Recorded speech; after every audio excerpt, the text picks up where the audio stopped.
Take a deep breath, smile for the camera, introduce yourself. What are you going to show us today? Davis is going to show you guys the coupling system. Thank you. I'm going to go ahead and start with my use space, proper clearance, sign in for free from any debris. Let's see here. Use space. Like I said, no debris, proper clearance from the back of the cab to the headerboard of my trailer. I'm going to start with my lines, my inner lines, properly mounted and secured. These are rubber, so there's no abrasions, bulges, and cuts, no audible sounds and leaks.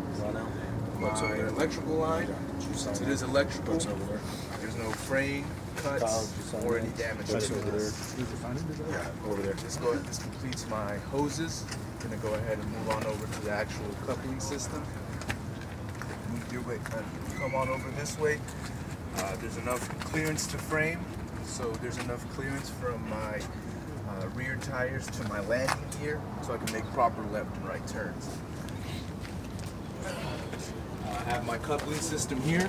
I'm going to go ahead and start with my trailer apron. It's not cracked or damaged, and it is metal, so it's free from any illegal welds. The trailer apron is properly sitting on the fifth wheel skid plate. No visible daylight, indicating I have a good connection. My fifth wheel skid plate, properly mounted and secured, properly lubricated. It's metal, so it's not cracked, damaged, free from any illegal welds. My release arm, it's in the locked position since I do have the trailer coupled. Here I have my pivot locking pin secured with the cotter pin. It's metal, so it's not cracked or damaged, and it is present. My pivot bar, properly mounted and secured, not cracked or damaged. Here I have my upper and my lower platform, properly mounted and secured with all the nuts and bolts in place, free from any illegal welds, any illegal drill holes.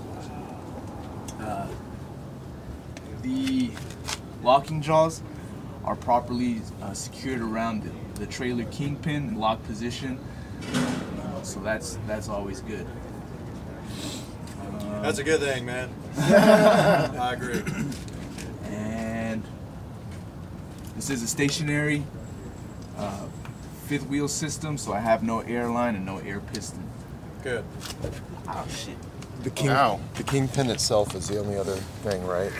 You have to talk about the kingpin? Kingpin. You hit the kingpin, didn't you? Yeah. What'd you say about the kingpin? It's in the lock position around the locking jaws, and the kingpin itself is properly right? Okay. Kingpin is actually a stationary piece. Okay, it's connected to your apron, which is up the apron. Yep. The only thing that comes around that is your locking jaws to lock around the shank of that kingpin, which is directly in the middle. The top portion of the kingpin is called the base. The bottom portion is called the head. You never want to connect to the base nor the head when making a connection to the trailer. It gives you a false sense of security that you made a connection, but in essence you have not. These locking jaws will actually release away from the kingpin if you're connected to the base or the head, and you will lose your trailer. The shank is specifically designed with an inset groove for that locking jaw to hug it and to hold on to it. Okay? The base is not, and neither is the head. If you make a left and right hand turn and you are connected to either the base or the head, the trailer I have seen will literally fall off the frame straight to the ground or pop up when you hit a bump, clearing the fifth wheel and dropping behind the tractor. What happens then is you do what they call a breach of air line. These lines will separate from the trailer. You will lose air until the tractor protection valve shuts the system off, allowing you for braking power in the tractor. Okay? You don't want this airflow constantly being supplied to a trailer that doesn't exist no more. It's a mile down the road, right? Because if you lose all that air, what happens to your braking system on the front? This axle will lock up on it. Not my steering, but this axle will, my drives will. That's the last thing a driver should ever experience is a lock up on brakes. It's a scary, scary feeling, trust me, I know. During simulation testing when I worked for the Department of Energy training agents, we did this type of training. We did emergency evasive maneuvers, firearm training, and simulated that this unit was up on the side while we had to maintain control. It's scary. We simulated brake lockups too as well. Needless to say, video purposes, yes, I pooped my pants. Yeah. All right. Any questions about the coupling system? Did he miss anything? Yeah. Glad hand. Did do not have to take these off. But what do you see inside? The rubber. Rubber. What do we know about rubber? ABCs, no abrasion, bulges, and cuts. Okay, and these must be present. If they are missing, you will leak air out right here. Is that a violation? Yes. Yes, it is. Okay, what also does it affect? Your braking power on your trailer. Your brakes might not release on the trailer.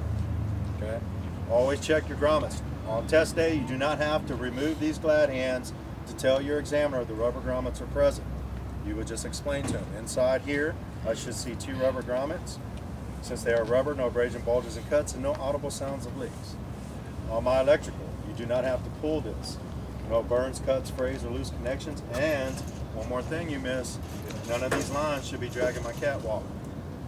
If you feel this catwalk is extremely sharp, these lines are cutting into it, you'll either bust an air line or damage your lighting cord to where it'll affect your lights in the back. Okay?